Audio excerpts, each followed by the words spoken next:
ప్రభు అయిన యేసు క్రీస్తు నామమున ప్రతి ఒక్కరికి నా హృదయపూర్వకమైన శుభాభివందనాలు. ఈ రోజు వాక్య ధ్యానించుకున్నకై 62వ కీర్తన 8వ వచనాన్ని మనం ధ్యానించుకుందాం. ప్రియులారా, జనులారా ఎల్లప్పుడూ ఆయన యందు నమ్మిక ఉంచుడి, ఆయన సన్నిధిని మీ హృదయములు కుమ్మరించుడి. దేవుడు మనకు ఆశ్రయం. దేవుడిచ్చిన వాక్యాన్ని దీవించుగాక. ఇక్కడ కీర్తనాకారుడైన దావీదు తేటగా మాతో మాట్లాడుతున్నాడు. ఇక్కడ దావీదు ఏమంటున్నాడు? ఎల్లప్పుడూ ఆయన యందు నమ్మిక ఉంచుడి అనే మాటను మనం చూస్తున్నాం. ఈ యొక్క బాహ్య ప్రపంచంలో శరీరంలో బ్రతుకుతున్న మనము ఎల్లప్పుడూ దేవుని యందు నమ్మిక ఉంచడం అనేది సాధ్యమైనదని ఇక్కడ మనం చూసినట్లయితే అది మన యొక్క విశ్వాసం మీదనే ఆధారపడి ఉంటుంది. అయితే ఇక్కడ దావీదు యొక్క జీవితం ఎలా ఉందని ఇక్కడ మనం చూసినట్లయితే, దావీదు గొర్రెల కాపరిగా ఉన్నప్పుడు దేవుని మీద నమ్మకం కలిగిన వాడిగా ఉన్నాడు. అలానే సౌలు దగ్గర పని చేస్తున్నప్పుడు అలాంటి సమయంలో కూడా దేవుని మీద నమ్మకం కలిగిన వాడిగా ఉన్నాడు. ఇదిగో సౌలు దావీదును చంపాలనుకున్నప్పుడు కూడా అలాంటి శ్రమలలో కూడా దావీదు దేవుని మీద నమ్మకం కలిగిన వాడిగా ఉన్నాడు. ఇదిగో గొర్రెలు కాసుకునేంటి దావీదును తీసుకొని పోయి ఇశ్రాయేలీయుల మీద దావీదును రాజుగా చేసినప్పుడు అలాంటి సమయంలో కూడా దేవుని మీద నమ్మకం కలిగిన వాడిగా ఉన్నాడు. సొంత కుమారుడే రాజ్యం కోసము దావీదు మీద ఎదురు తిరిగినప్పుడు అలాంటి సమయంలో కూడా అలాంటి శ్రమలలో కూడా దావీదు దేవుని మీద నమ్మకం కలిగిన వాడిగా ఉన్నాడు. ఇదిగో తన యొక్క జీవితం మొత్తము దేవుని మీద విశ్వాసం కలిగి దేవుని మీద నమ్మకం కలిగి ఇక్కడ దావీదు జీవించిన సందర్భాలు ఎన్నో. ఇదిగో తన చివరి శ్వాస వరకు దావీదు దేవుని మీద నమ్మకం కలిగిన వాడిగా ఉన్నాడు. అలాంటి విశ్వాసము నా జీవితాల్లో రావాలి. అయితే ఇక్కడ దావీదు తన శ్రమలలో ఉన్నప్పుడు దేవుని మీద విశ్వాసం కలిగిన వాడిగా ఉన్నాడు. ఇదిగో తను రాజుగా ఉన్నప్పుడు దేవుని మీద విశ్వాసం కలిగిన వాడిగా ఉన్నాడు. ఇక్కడ ప్రతి సమయంలో దేవునితో ఇక్కడ దావీదు స్నేహం చేసిన వాడిగా ఉన్నాడు. దేవుని మీద నమ్మకం పెట్టుకున్న వాడిగా ఉన్నాడు. దేవుణ్ణి ఆశ్రయదుర్గంగా చేసుకున్న వాడిగా ఉన్నాడు. ఇదిగో ఆయన బ్రతుకు ఎలా ఉందని ఇక్కడ మనం చూసినట్లయితే అతడు దేవుణ్ణి ఆధారం చేసుకొని బ్రతికాడు. అయితే విశ్వాసులైన మనము మన యొక్క జీవితం ఎలా ఉంది? ఇదిగో శ్రమలు వచ్చినప్పుడు మనము దేవుని మీద మనం విశ్వాసం కలిగి ఉన్నామా? ఆయన మీద మనం నమ్మకం పెట్టుకుంటున్నామా? లేదా మన దగ్గర ఐశ్వర్యము బలము ఉన్నప్పుడు ఆ యొక్క ఐశ్వర్యాన్ని బలాన్ని నువ్వు నమ్ముకుంటున్నావా? లేదంటే దేవుని నువ్వు నమ్ముకుంటున్నావా? అయితే మనకు శ్రమలు వచ్చినప్పుడు గాని దేవుడు నా యొక్క మొర ఆలకించట్లేదనేసి నీవు దేవుని మీద నమ్మకం కోల్పోయిన వాడివై ఇదిగో దేవునికి నువ్వు దూరం అవుతున్నావు. అయితే ఇక్కడ దావీదు మనకు సాదృశ్యంగా కనపడుతున్నాడు. ప్రియులారా, ఇక్కడ దావీదు దేవుణ్ణి ఆశ్రయదుర్గముగా చేసుకున్నాడు. దేవుణ్ణి ఆధారం చేసుకొని బ్రతికాడు. అతని యొక్క విశ్వాసము ఎంతో గొప్పదిగా ఇక్కడ కనపడుతుంది. ప్రియులారా, అందుకే క్రియగలిగిన విశ్వాసం చేయగలిగాడు కాబట్టి దావీదు ఎంతో ధైర్యంగా ఈ యొక్క మాటను రాస్తున్నాడు. ఏమని? ఎల్లప్పుడూ ఆయన యందు నమ్మిక ఉంచుడి అనే మాట. మనము ఇతరులతో ఈ యొక్క మాటను ధైర్యంగా చెప్పగలమా? ఎల్లప్పుడూ ఆయన యందు నమ్మిక ఉంచుడి. అలాంటి విశ్వాసం మనం కలిగి ఉన్నామా? మనల్ని మనం ఆత్మ పరిశీలన చేసుకోవాలి ప్రియులారా. అయితే ఇక్కడ దావీదు అంటున్నాడు, ఆయన సన్నిధిని మీ హృదయములు కుమ్మరించుడి అనే మాటను మనం చూస్తున్నాము. దేవుని యొక్క సన్నిధిలో మన యొక్క హృదయాలు మనం కుమ్మరించామా? ఇదిగో హృదయం కుమ్మరింపబడుట అంటే ఏంటి? హృదయం కుమ్మరింపబడుట అంటే ఇదిగో మన యొక్క పాపములను దేవుని యొక్క సన్నిధిలో మనం ఒప్పుకొని ఇదిగో పూర్ణ హృదయంతో దేవుణ్ణి సేవించడమే. అయితే క్లుప్తంగా మనము హృదయం కుమ్మరింపబడుట అంటే ఏంటి? ఇదిగో దేవుని యందు మనము ఎలా నమ్మకం ఉంచాలి? దేవుడు మనల్ని ఎలా ఆశీర్వదిస్తాడు? దేవుడు మన యొక్క జీవితంలో ఎలా గెలిపిస్తాడు అనే ఒక మాటలను మనము క్లుప్తంగా మనం ధ్యానించుకుందాం ప్రియులారా. ఇక్కడ 1 సమూయేలు గ్రంథము 7వ అధ్యాయంలో మనం చూసినట్లయితే ఇక్కడ దేవుని మందసం కనపడుతుంది, ఇశ్రాయేలీయులు కనపడుతున్నారు. కానీ ఇశ్రాయేలీయుల స్థితి ఇక్కడ ఎలా ఉంది అని అంటే, దేవుని మందసము 20 సంవత్సరాలుగా కిర్యాతాయిములో ఉన్నాం. ఇశ్రాయేలీయులలో ఏం లేదు? ఆనందం లేదు, సంతోషం లేదు. వారిలో ఏమున్నది? వారిలో నిరుత్సాహం ఉన్నది, వారిలో బాధ ఉన్నది, వారి యొక్క జీవితంలో ఓటమి కనబడుతున్నది.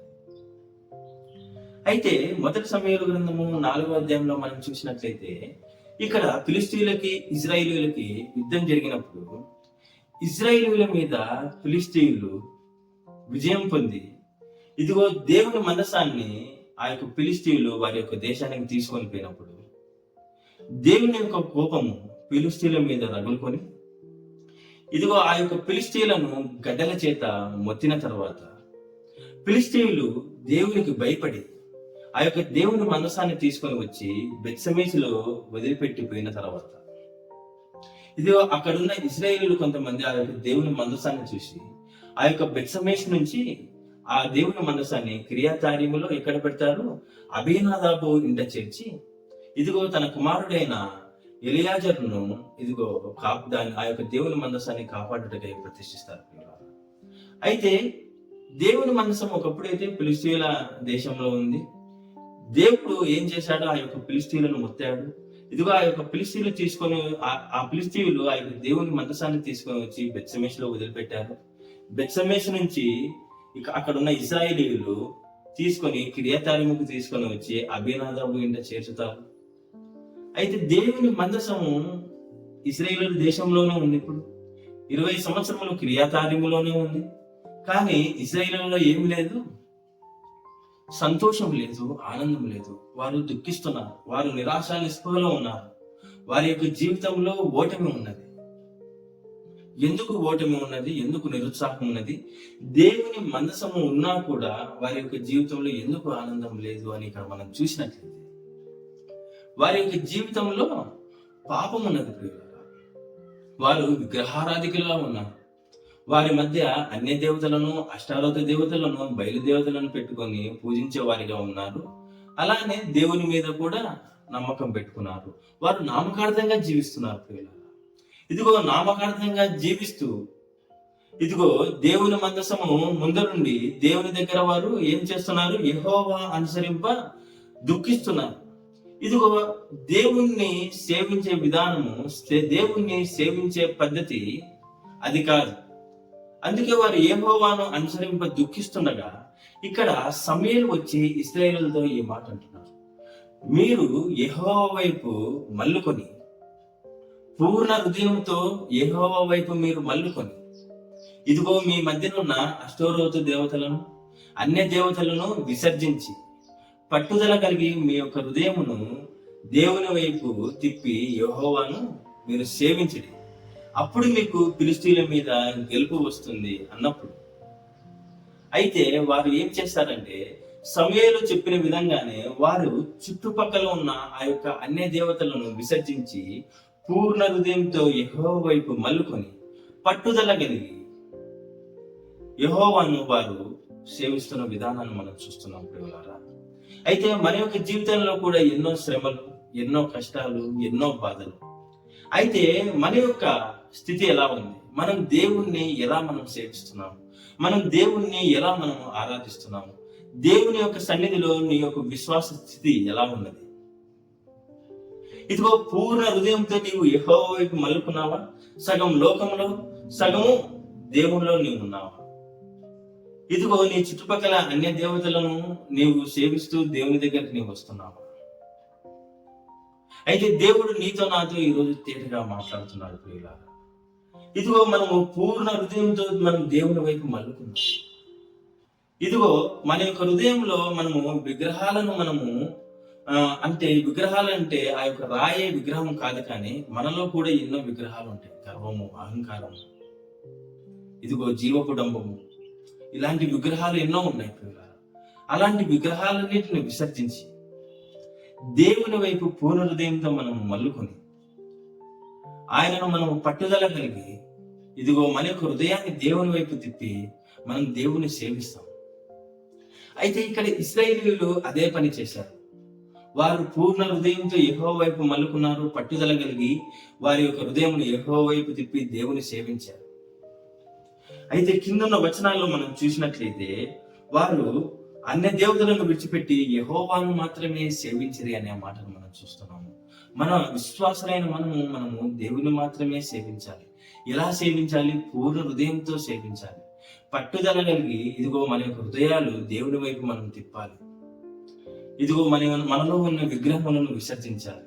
యెహోవాను మాత్రమే సేవించి మన దేవుడైన యెహోవాను మనం సేవిద్దాం. మన ప్రభువైన యెహోవాను మన ప్రభువైన యేసుక్రీస్తు వారిని మనం సేవిద్దాం ప్రియులారా. అయితే ఇక్కడ సమూయేలు ఏం చేశాడంటే, వారు అలా సేవించిన తర్వాత ఆ యొక్క ఇశ్రాయేలీయులందరినీ మిస్పాకు పిలిపించి వారి పక్షాన ప్రార్థన చేయాలనుకున్నప్పుడు, ఇదిగో అక్కడున్న ఇశ్రాయేలీయులు కూడా నీళ్లు చేదుకొని యెహోవా సన్నిధిని కుమ్మరించి ఆ దినము ఉపవాసం ఉండి యెహోవా దృష్టికి మేము పాపాత్ములమని ఒప్పుకొనిరి అనే మాటను మనం చూస్తున్నాం ప్రియులారా. అయితే ఇక్కడ ఇశ్రాయేలీయులు మిస్పాకి వచ్చారు. సమూయేలు ఇశ్రాయేలీయుల కొరకు ప్రార్థన చేయాలనుకున్నారు. అయితే ఇక్కడ ఇశ్రాయేలీయులు కూడా ఉపవాసం ఉండి దేవుని యొక్క సన్నిధిలో వారి యొక్క హృదయమును కుమ్మరించి మేము పాపాత్ములమని ఒప్పుకొనిరి అనే మాటను మనం చూస్తున్నాం. మన యొక్క హృదయాలు దేవుని యొక్క సన్నిధిలో కుమ్మరింపబడాలి. ఇదిగో మనలో ఉన్న పాపాలను బట్టి దేవుని యొక్క సన్నిధిలో మనం పశ్చాత్తాపపడాలి ప్రియులారా. ఇక్కడ ఇశ్రాయేలీయులు యెహోవా యొక్క సన్నిధిలో వారు చేసిన పాపాన్ని బట్టి పశ్చాత్తాపపడుతున్నారు. అయితే మన యొక్క అంతరంగాన్ని మనం పరిశీలించుకున్నప్పుడు, మనము ఆత్మ పరిశీలన చేసుకున్నప్పుడు మనలో పాపాలు ఎన్నో కదా. అయితే మన యొక్క జీవితంలో కూడా మనకు విజయాలు రావాలి అని అంటే, ఇదిగో మన యొక్క పాపాలను దేవుడు క్షమించాలి అంటే ఆయన యొక్క సన్నిధిలో మన యొక్క పాపములను మనము ఒప్పుకోవాలి. ఇక్కడ ఇశ్రాయేలీయులు ఏం చేశారు? ఉపవాసం ఉండి దేవుని యొక్క సన్నిధిలో వారి యొక్క హృదయాలను కుమ్మరించి మేము పాపాత్ములమని ఒప్పుకొనిది అని ఇక్కడ మనం చూస్తున్నాము. ఇదిగో ఇక్కడ ఇశ్రాయేలీయులు వారి యొక్క పాపాన్ని ఒప్పుకున్నారు. అయితే మిస్పాలో ఇశ్రాయేలీయులు ఉన్న సంగతి ఫిలిష్తీయులకు తెలిసిన తర్వాత, ఫిలిష్తీయులు వారి మీద యుద్ధానికి వచ్చినప్పుడు ఇక్కడ విశ్వాసముతో ఇశ్రాయేలీయులు ఏమంటున్నారు? సమూయేలుతో అంటున్నారు అన్నమాట ఈ మాట. ఏమనంటే, మనలను రక్షించినట్లుగా మా కొరకు ఆయనను ప్రార్థన చేయుట మానవద్దని సమూయేలు దగ్గర మనవి చేసిరి అనే మాటను మనం చూస్తున్నాము. అయితే ఇక్కడ వరకు ఇశ్రాయేలీయుల స్థితి ఎలా ఉన్నదంటే, వారి యొక్క స్థితి ఒకప్పుడు చాలా దీనంగా ఉన్నది. దేవుణ్ణి ఎలా అనుసరించాలో వాళ్ళకి తెలియక వారు దుఃఖిస్తున్నారు. సమూయేలు దేవుణ్ణి ఎలా సేవించాలి, దేవుణ్ణి ఎలా అనుసరించాలనేసి ఇక్కడ సమూయేలు ఇశ్రాయేలీయులకు చెప్పారు. ఇశ్రాయేలీయులు ఏం చేశారు? ఇదిగో సమూయేలు చెప్పినట్లుగా ఇదిగో వారి మధ్యనున్న అన్ని దేవతలను విసర్జించి యెహోవాను మాత్రమే సేవించారు. పూర్ణ హృదయంతో దేవుని వైపు వారు మల్లుకున్నారు. పట్టుదలతో వారి యొక్క హృదయంలో దేవుని వైపు తిప్పి దేవుని సేవించారు. ఇదిగో దేవుని యొక్క సన్నిధిలో ఉపవాసం ఉండి ఇదిగో మేము పాపాత్ములమని ఒప్పుకున్నాము. ఇదిగో సంపూర్ణంగా ఇప్పుడు యుద్ధానికి వెళ్ళేటప్పుడు ఏమంటున్నారు ఇక్కడ? ఇదిగో మనల్ని రక్షించినట్లుగా నీవు ఆయనను ప్రార్థన చేయుట మానవద్దు అంటున్నారు సమూయేలుతో. అయితే ఇక్కడ సమూయేలు ఏం చేశాడంటే, ఇదిగో దేవునికి సర్వాంగ బలిని సమూయేలు ఇక్కడ అర్పించిన తర్వాత ఇదిగో యెహోవా సమూయేలు యొక్క ప్రార్థన అంగీకరించాడు ప్రియులారా. అయితే ఇశ్రాయేలీయులు ఫిలిష్తీయుల మీద యుద్ధానికి వెళ్ళారు. వెళ్ళిన తర్వాత ఇదిగో ఫిలిష్తీయుల మీద దేవుడు ఉరుములను ఉరిమించి వారిని తారుమారు చేశాడు. అయితే ఆ యొక్క ఫిలిష్తీయులను దేవుడు తారుమారు చేసిన తర్వాత ఇక్కడ ఇశ్రాయేలీయులు వారిని తరిమి తరిమి తరిమి చంపిరి అనే మాటను మనం చూస్తున్నాం ప్రియులారా. అయితే 20 ఏళ్ళు దేవుని మందసము క్రియాకార్యంలో ఉన్నప్పుడు వారిలోన అలాంటి శక్తి లేదు, అలాంటి బలం లేదు, అలాంటి తెగింపు లేదు. అయితే ఎప్పుడైతే వారి యొక్క పాపాలు వారు ఒప్పుకున్నారో, పూర్ణ హృదయంతో దేవుని వైపు ఎప్పుడైతే మల్లుకున్నారో, పట్టుదల కలిగి దేవుణ్ణి ఎప్పుడైతే వారి యొక్క హృదయాలను తిప్పి సేవించారో, వారి యొక్క పాపాలను ఒప్పుకున్నారో, అప్పుడు దేవుడు ఏం చేశాడు? ఇశ్రాయేలీయులకు సహాయం చేస్తున్నాడు. ఇదిగో ఆ యొక్క ఫిలిష్తీయుల మీద ఉరుములను ఉరిపించి వారిని తారుమారు చేశాడు. ఇదిగో ఆ యొక్క ఇశ్రాయేలీయులు ఏం చేశారు? వారిని ఫిలిష్తీయులని తరిమి తరిమి చంపారు. అయితే ఎలా చంపారని ఇక్కడ మనం చూసినట్లయితే, ఇదిగో ఇశ్రాయేలీయులు మిస్పాలో నుండి బయలుదేరి బేత్కేలు వరకు ఫిలిష్తీయులను తరిమి హతము చేసిరి అనే మాటను మనం చూస్తున్నాం ప్రియులారా. గొప్ప విజయాన్ని ఇక్కడ ఇశ్రాయేలీయులకు ఇచ్చాడు. అయితే మన యొక్క జీవితంలో కూడా మనము నిరాశ నిస్పృహలో మనం ఉండొచ్చు, శ్రమలలో మనం ఉండొచ్చు, దుఃఖంలో మనం ఉండొచ్చు. ఇదిగో ఇక్కడ 20 సంవత్సరాలు ఆ యొక్క పాపము వారిలో పెట్టుకొని యెహోవాను ఎలా అనుసరించాలో వారికి తెలియక వారు దుఃఖిస్తున్నప్పుడు, ఇక్కడ సమూయేలు ఇదిగో ఇశ్రాయేలీయులకు మీరు ఇలా ఉండండి అని చెప్పినప్పుడు వారు సమూయేలు చెప్పిన విధంగా వారు చేసిన తర్వాత వారి యొక్క జీవితంలో వారికి విజయం వచ్చింది ఇశ్రాయేలీయులకు. ఇక్కడ అయితే మన యొక్క జీవితంలో కూడా మనకు శ్రమలు, కష్టాలు, నష్టాలు వచ్చినప్పుడు ఇదిగో ఒకసారి నీ అంతరంగాన్ని నువ్వు పరిశీలించుకోండి. నీవు పూర్తిగా దేవుని వైపు నీవు మల్లుకునే ఎడల, ఆయనను మాత్రమే నీవు సేవించిన ఎడల, ఇదిగో నీ యొక్క పాపాన్ని ఆయన యొక్క సన్నిధిలో ఒప్పుకునే ఎడల, ఇదిగో నిన్ను తన కుమారునిగా స్వీకరించడానికి దేవుడు సిద్ధంగా ఉన్నాడు. క్షమించడానికి ఇక్కడ దేవుడు సిద్ధ మనసు కలిగిన వాడు. ఏ ఒక్క ఆత్మ ఆ యొక్క అగ్నిగుండంలో నశించిపోవుట, ఆ యొక్క నరకంలో నశించిపోవుట దేవునికి ఇష్టం లేదు. ఇదిగో నీ యొక్క పాపాలను నీవు విసర్జించి, ఇదిగో నీలో ఉన్న విగ్రహంలో నీవు విసర్జించి పూర్ణ హృదయంతో నీవు దేవుని వైపు మల్లుకు, ఆయనను మాత్రమే సేవించు. పట్టుదల కలిగి నీ యొక్క హృదయాన్ని దేవుని వైపు తిప్పు, నీ యొక్క పాపాలను ఒప్పు. దేవుడు నీకు పరలోక రాజ్యాన్ని ఇచ్చేవాడిగా ఉన్నాడు. ఇదిగో నీ యొక్క శ్రమల నుండి నిన్ను బయటికి విడిపించేవాడిగా ఉన్నాడు. అయితే ఇక్కడ ఇశ్రాయేలీయులకు గొప్ప గెలుపునిచ్చాడు, గొప్ప విజయాన్ని ఇచ్చాడు. నీకు నాకు కూడా దేవుడు విజయాన్ని ఇయ్యాలని, మంచి గెలుపుని ఇయ్యాలని, మంచి బ్రతుకుని ఇయ్యాలనేసి, మంచి జీవితాన్ని ఇయ్యాలనేసి ఇక్కడ దేవుడు ఆశపడుతున్నాడు ప్రియులారా. అయితే ఇక్కడ మనం చూసినట్లయితే ఇక్కడ సమూయేలు ఏం చేస్తాడు, ఇదిగో ఒక రాయి తీసుకొని మిస్పాకును షేనుకును మధ్య దాన్ని నిలిపి యెహోవా మనకు సహాయం చేసినని అక్కడ ఎబినేజరు అని పేరు పెడతాడు. దేవుడు మనకు సహాయము అని అర్థం ఆ ఒక మాటకి. దేవుడు మనకు సహాయకుడిగా ఉన్నాడు. దేవుడు మనకు సహాయం చేయడానికి సిద్ధ మనసు కలిగిన వాడిగా ఉన్నాడు. దేవుడు మన యొక్క పాపముల నుండి మనల్ని కడిగి ఇదిగో మనల్ని రక్షించి ఆ యొక్క పరలోక రాజ్యంలో చేర్చాలి అనేసి దేవుడు సిద్ధ మనసు కలిగిన వాడిగా ఉన్నాడు.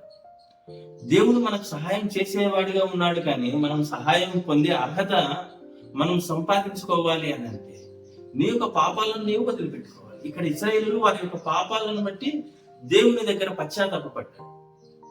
ఇదిగో మన యొక్క జీవితంలో మనకు విజయం రావాలంటే మనము కూడా ఏం చేయాలి, దేవుని యొక్క సన్నిధిలో మన యొక్క పాపాలను కోల్పోయాలి. ఇక్కడ ఇశ్రాయేలీయులకు గెలుపు వచ్చింది, విజయం వచ్చింది. ఇదిగో మన శ్రమల నుండి మనం బయటపడాలన్నా, మనకు ఆ యొక్క పరలోక రాజ్యం కావాలన్నా మనం దేవుని దగ్గర పశ్చాత్తాపడతాం, పూర్ణ హృదయంతో దేవుని మనము సేవిద్దాం ప్రియులారా. అయితే దేవుడు క్షమించడానికి సిద్ధ మనసు గలవాడు. అయితే 2వ దినవృత్తాంతుల గ్రంథము 7వ అధ్యాయము 14వ వచనంలో మనం చూసినట్లయితే, నా పేరు పెట్టబడిన నా జనులు తమను తాము తగ్గించుకొని ప్రార్థన చేసి నన్ను వెతికి తమ చెడు మార్గములను విడిచిన ఎడల ఆకాశము నుండి నేను వారి ప్రార్థనను విని వారి పాపములను క్షమించి వారి దేశమును స్వస్థపరచుదును అనే మాటను మనం చూస్తున్నాం ప్రియులారా. మొదటిగా ఏం చేయాలంట, మనల్ని మనం తగ్గించుకొని దేవునికి ప్రార్థన చేసి దేవుని మనం వెతికి మన యొక్క చెడు మార్గములను మనము విసర్జించి, ఇదిగో ఎప్పుడైతే మనం దేవునికి ప్రార్థన చేస్తామో అప్పుడు ఏం చేస్తాడు, ఆకాశము నుండి మన యొక్క ప్రార్థనను విని ఇదిగో మన యొక్క పాపములను దేవుడు బహుగా క్షమించేవాడిగా ఉన్నాడు. అయితే నా జీవితంలో మన యొక్క పాపములకు క్షమాపణ దొరకాలన్నా, మనం శ్రమల నుండి మనం బయటికి పడాలి అన్నా, మన యొక్క జీవితంలో మనము జీవితం మనం బ్రతకాలన్నా, మన యొక్క జీవితంలో మనకు విజయం రావాలన్నా, ఇదిగో మనము దేవుని సన్నిధిలో మనం అడుగుతాం, నా యొక్క పాపములను క్షమించు. ఇదిగో పూర్ణ హృదయంతో నేను ఇప్పటి నుంచి నేను సేవిస్తాను. ఇదిగో ఇక్కడ దావీదు క్రియ కలిగిన విశ్వాసం చేసి చూపించాడు ప్రియులారా. దేవుని ఆధారముగా చేసుకొని బ్రతికాడు. ఇదిగో దేవుని యొక్క సన్నిధిలో ఆయన యొక్క హృదయాన్ని కుమ్మరించాడు. నేను ఎప్పుడు కుమ్మరిద్దాం. అయితే ఇక్కడ 1 సమూయేలు గ్రంథము 7వ అధ్యాయంలో మనం చూసినట్లయితే ఇక్కడ ఇశ్రాయేలీయులు ఏం చేస్తున్నారు, వారి యొక్క పాపాన్ని బట్టి ఉపవాసం ఉండి దేవుని యొక్క సన్నిధిలో వారి యొక్క హృదయాన్ని కుమ్మరించి మేము పాపాత్ములమని ఒప్పుకున్నారు. అయితే మనం కూడా మన యొక్క జీవితంలో మనకు విజయం కావాలి అంటే దేవుని యొక్క సన్నిధిలో మన యొక్క పాపాలను ఒప్పుకొని ఇదిగో దేవుని కుమారులుగా మనం స్వీకరింపబడి ఆ యొక్క పరలోక రాజ్యాన్ని మనం స్వతంత్రించుకుందాము. మన యొక్క శ్రమల నుండి మనం బయటపడదాము. దేవుడు ఇచ్చిన వాక్యాన్ని దీవించిన గాక. అందరికీ వందనాలు.